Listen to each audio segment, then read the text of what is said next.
Hello friends, welcome back to my channel. So friends, अब हम बात करेंगे आज रंग भरी एकादशी के बारे में। होली से पहले पड़ने वाली एकादशी को रंग भरी एकादशी कहते हैं। वैसे तो एकादशी तिथि पर भगवान विष्णु की पूजा का विधान आता है, लेकिन रंग भरी एकादशी का संबंध शिवजी और माता पार्वती से है। पौराणिक मान्यताओं के अनुसार रंग भरी एकादशी के दिन ही भगवान शिव और माता पार्वती को विवाह करने के बाद पहली बार काशी लेकर गए थे। रंग भरी एकादशी पर आंवले के पेड़ की भी उपासना की जाती है, इसलिए इस एकादशी को आमल की एकादशी भी कहा जाता है। फाल्गुन शुक्ल एकादशी को रंग भरी एकादशी कहा जाता है। इसे आमल की एकादशी या आंवला एकादशी भी कहते हैं। इस दिन वाराणसी में रंग खेलने का सिलसिला शुरू हो जाता है आज के दिन से, और जो लगातार 6 दिन तक चलता रहता है। अब बात करेंगे ब्रज की होली की, जो कि वृंदावन में होली का पर्व मनाया जाता है, तो उसको कहते हैं हम ब्रज की होली। जो संसार में केवल एक ही ऐसा स्थान है जो ब्रज की होली के नाम से प्रसिद्ध है। ब्रज मतलब वृंदावन, जहाँ हमारे भगवान श्री कृष्ण खेले हैं, पले हैं, बड़े हुए हैं, वो कहलाता है ब्रज हमारा धाम। ब्रजवासी होली, जहाँ ब्रजवासी रहते हैं, जहाँ भगवान श्री कृष्ण ने होली खेली है, जहाँ भगवान महादेव स्वयं गोपी के रूप में आए हैं। ब्रज में होली कई तरह से मनाई जाती है। रंग गुलाल की होली, होली, लट्ठमार होली, लड्डू होली। नंदगांव के पुरुष महिलाओं पर रंग लगाने के लिए बरसाना आते हैं। जवाबी कार्यवाही में उन्हें लाठियों से मारते हैं।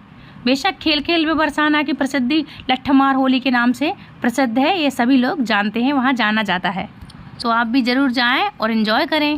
सो फ्रेंड्स, ब्रज में होली का पर्व होलिका अष्टक से शुरू हो जाता है, तो वहीं वाराणसी में इसकी शुरुआत रंग भरी एकादशी से शुरुआत हो जाती है।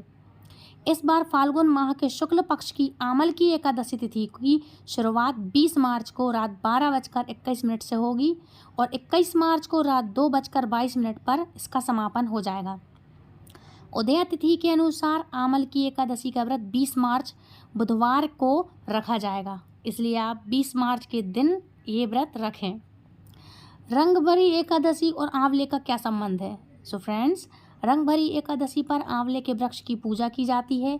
इस दिन आंवले का विशेष तरीके से प्रयोग किया जा सकता है। इससे उत्तम स्वास्थ्य और सौभाग्य की प्राप्ति होती है। इस एकादशी पर सवेरे सवेरे आंवले वृक्ष की पूजा करें, इसमें जल चढ़ाएं, वृक्ष और पुष्प धूप दीप नैवेद्य अर्पित करें आंवले के वृक्ष की में, और आंवले की वृक्ष की जड़ में आप जल चढ़ाएं, क्योंकि वहाँ साक्षात लक्ष्मी और नारायण का वास होता है।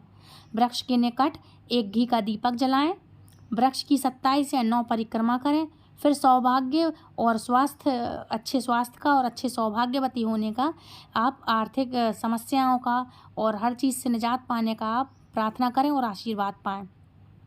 साथ ही बता दूं कि इस दिन लक्ष्मी नारायण के लिए भी सुबह जब आप पूजन करेंगे, तो आपके लिए प्रातःकाल उठकर जब आप उठेंगे, तो आपके लिए पूजा का संकल्प लेना है। घर में आप साफ सफाई कर लें, पूजा का संकल्प लें, और इस दिन आंवले भगवान को चढ़ाएं भी, और स्वयं भी ग्रहण करने का महत्व रहता है कि इस दिन आपको आंवले का सेवन भी करना चाहिए। ये इस दिन इसका महत्व होता है कि आमल की एकादशी के दिन भगवान नारायण को आंवला चढ़ाएं और आंवले का आप सेवन भी करें। तो शुरू करते हैं कि प्रातःकाल आपको क्या करना है। सुबह से उठकर प्रातःकाल आप स्नान करके पूजा का संकल्प लेंगे। सबसे पहले तो घर से एक पात्र में जल भरकर शिव मंदिर जाएंगे। साथ में अबीर, गुलाल, चंदन और बेलपत्र भी आप ले जाएं। सबसे पहले शिवलिंग पर चंदन लगाएं, फिर बेलपत्र और जल अर्पित करेंगे आप। अंत में अबीर और गुलाल अर्पित करेंगे।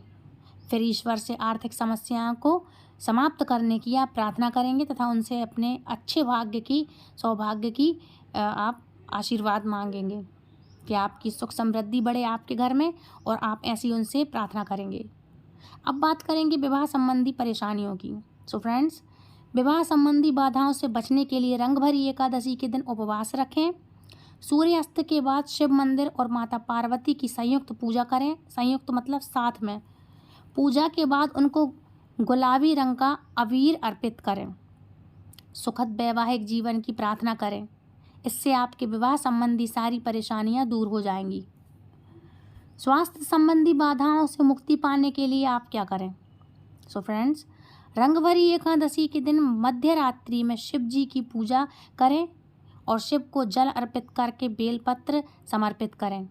इसके बाद लाल, पीला और सफ़ेद रंग का अबीर शिव जी को अर्पित करें। फिर ओम होम जूम स्वाहा की 11 माला आप जाप करें। आपके लिए ये पाठ करना चाहिए।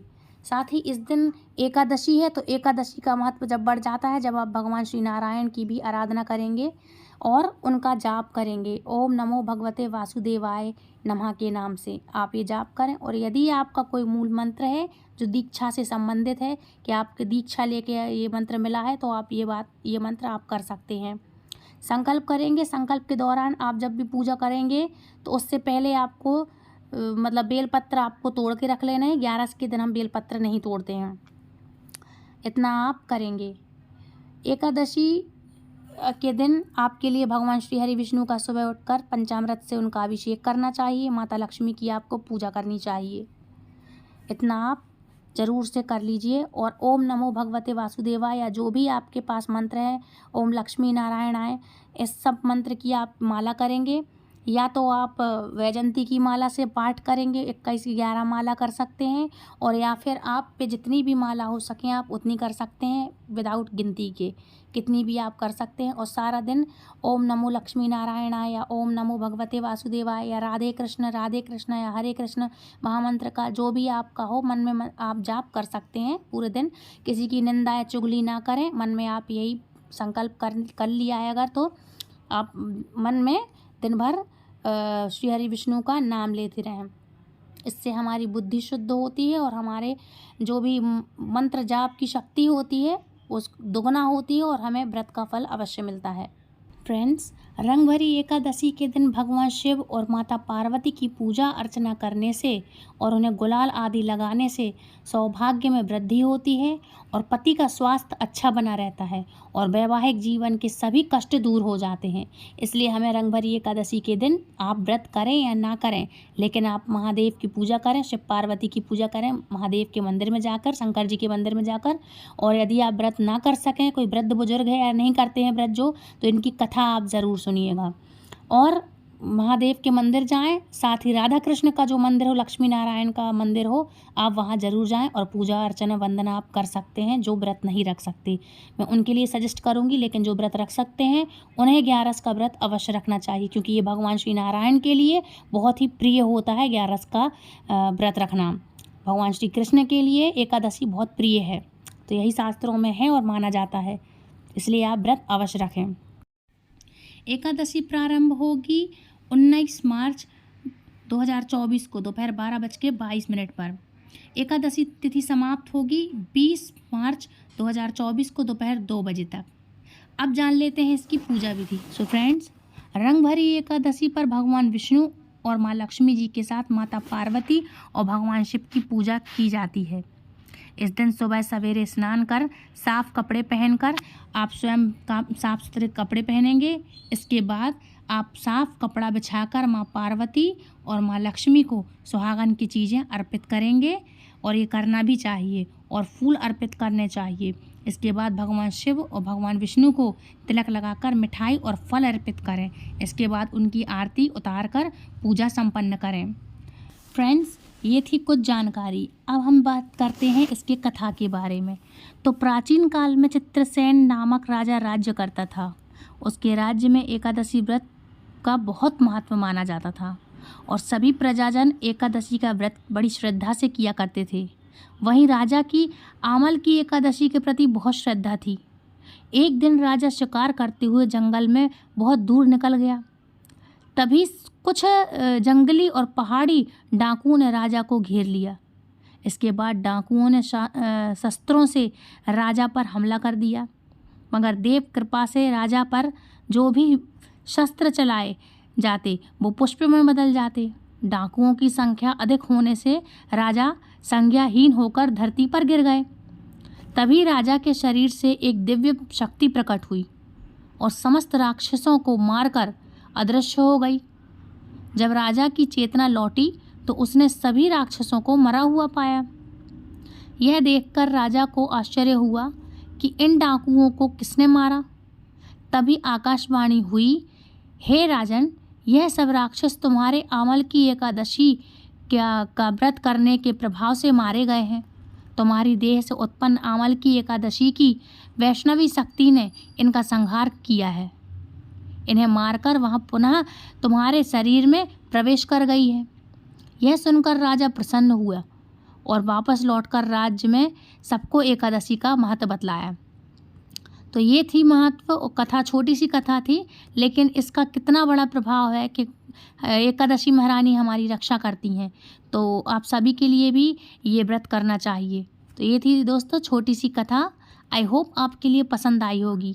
और आपके लिए इसके उपाय क्या करना चाहिए, तो चलिए अब उपाय की तरफ चलते हैं। और कथा आप ज़रूर सुनिए। जो भी व्रत करते हैं वो क्या करते हैं, डायरेक्टली या इनडायरेक्टली व्रत तो कर लेते हैं, लेकिन कोई कोई क्या होता है 99% क्या लोग क्या करते हैं कि संकल्प नहीं लेते। व्रत तो करते हैं लेकिन सुबह संकल्प नहीं लेते। उसके बाद दूसरी गलती ये करते हैं कि पारण में गड़बड़ कर देते हैं। और तीसरा ये होता है कि कथा नहीं सुनते। काफ़ी लोग ऐसे होते हैं जो जॉब वाली लेडीज़ होती हैं या जॉब करती हैं या कोई कुछ काम करती हैं, तो वो कथा नहीं सुनती हैं। तो आपको ऐसा नहीं करना चाहिए, कथा अवश्य सुनना चाहिए। कथा के बिना व्रत पूर्ण नहीं माना जाता है, इसलिए आप कथा ज़रूर सुनें। अब चलते हैं इनके उपाय की तरफ। इस दिन हमें कौन सा उपाय करना चाहिए। सो फ्रेंड, रंग भरी एकादशी पर तुलसी के पौधे को सुहाग की सामग्री अर्पित करना चाहिए। लाल चुनरी भी चढ़ानी चाहिए। तुलसी माता को ऐसा करने से दाम्पत्य जीवन में प्रेम बना रहता है और पारिवारिक जीवन से तनाव दूर होता है। जी हाँ दोस्तों, इसलिए आपके लिए माँ तुलसी के लिए ये सब करना चाहिए और उनसे प्रार्थना करना चाहिए अपने सुखी और दाम्पत्य जीवन की, घर में शांति की। आपके लिए माँ तुलसी से प्रार्थना करनी चाहिए और उन्हें उनके पास घी का दीपक आपको सुबह और शाम अवश्य लगाना चाहिए। तुलसी के पौधे को काला धागा कैसे बांधें, ये भी एक मान्यता के अनुसार है, एक उपाय के अनुसार है, आप ज़रूर कीजिएगा। सो फ्रेंड्स, तुलसी वैवाहिक जीवन के लिए रंग भरी एकादशी पर शादीशुदा जोड़ों को तुलसी के पौधे पर कलावा बांधना चाहिए। ऐसा करने से इंसान तुलसी माता के साथ भगवान विष्णु और देवी माता लक्ष्मी को प्रसन्न करते हैं, उनको प्रसन्नता होती है। ऐसा आप ज़रूर करें, तो इससे आपके शादीशुदा जीवन में काफ़ी फ़र्क पड़ेगा। जिनको दिक्कत आ रही है, तलाक तक की नौबत आ चुकी है, उनके जीवन में खुशियाँ नहीं हैं, तो धीरे धीरे आपके यहाँ खुशियों का अभाव होगा, साथ ही धन का अभाव होगा। रंग भरी एकादशी की पूजा के दौरान तुलसी माता की पूजा के बाद मंत्र का आपको अवश्य जाप करना चाहिए। इस मंत्र जाप करने से व्यक्ति को आर्थिक इस दिन मतलब आर्थिक लाभ मिल सकता है। रंग भरी एकादशी के दिन आप कोई सा भी मंत्र कर सकते हैं। ओम नमो नारायणाय, है ना। आप जो भी आपके पास मंत्र हो, मूल मंत्र हो, मैं हर वीडियो में बताती हूँ।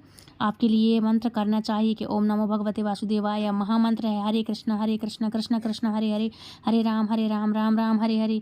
ये मंत्र कर सकते हैं। ओम नमो भगवते वासुदेवाय नमः कर सकते हैं, ये आप कर सकते हैं। ओम लम लक्ष्मय नमः, ये वाले मंत्र हैं जो कुछ ऐसी तिथियां होती हैं फ्रेंड्स, जो बड़ी बड़ी तिथियां होती हैं, जिन पर आप मंत्र का माला जाप आप कर सकते हैं। यदि आप शिव जी का कोई मंत्र जाप करेंगे तो रुद्राक्ष की माला से अति उत्तम रहेगा करना। और यदि कोई लंबे समय से काफ़ी बीमार चल रहा है, आपके यहाँ ठीक नहीं हो रहा है, तो मृत्युंजय जाप कर सकते हैं आप। महामृत्युंजय जाप रुद्राक्ष की माला से करेंगे। और भगवान नारायण का यदि आप कोई भी मंत्र जाप कर रहे हैं अपनी श्रद्धा अनुसार जो आपको आता है, तो या तो बैजंती की माला हो या तुलसी की माला हो, इनसे आप जाप अवश्य कीजिएगा, है ना। प्रहलाद जननी सर्व सौभाग्य वर्धनी, आदि व्याधि हरा नित्य तुलसी त्वम नमस्तुते। ये आप तुलसी माँ का नित्य नियम से आप पाठ कर सकें तो बहुत ही अच्छा है। नहीं तो उस दिन आप तुलसी माँ के पास जब आप प्रार्थना करेंगे, दिया जलाएंगे, घी का पूजा करेंगे, सुहाग की चीज़ें चढ़ाएंगे, तो ये मंत्र आप अवश्य करेंगे। फिर से रिपीट कर देती हूँ। प्रहलाद जननी सर्व सौभाग्य वर्धनी, व्याधि व्याधि हरा नित्य तुलसी त्वम नमोस्तुते। ये वाले आप ज़रूर से उनके सामने, माँ के सामने आप ये पाठ हैं कुछ जो आप कर सकते हैं। इससे आपकी माँ तुलसी माँ बहुत जल्दी इच्छा पूरी करती हैं और बात आपकी सुनती हैं माँ तुलसी, और आपको आशीर्वाद देती हैं। एक बात और आपके लिए बता दूं कि यदि आप जिस दिन महादेव की पूजा करने मंदिर जाएंगे या घर में आप ये व्रत करेंगे तो आपके लिए सुहाग की चीज़ें माता पार्वती के लिए अर्पित करना चाहिए, और राधा कृष्ण के मंदिर जाएंगे यदि आप तो राधा रानी के लिए आपको सुहाग की चीज़ें अर्पित करना चाहिए। रंगभली एकादशी के दिन आप भगवान शिव और माता पार्वती को पूजा के समय अक्षत ज़रूर अर्पित करें। इस बात का ध्यान रखें कि अक्षत चावल टूटे हुए ना हों। भगवान शिव को अक्षत चढ़ाने से धन और समृद्धि में बढ़ोतरी होती है, धन और संबंधी चीज़ें दूर होती हैं।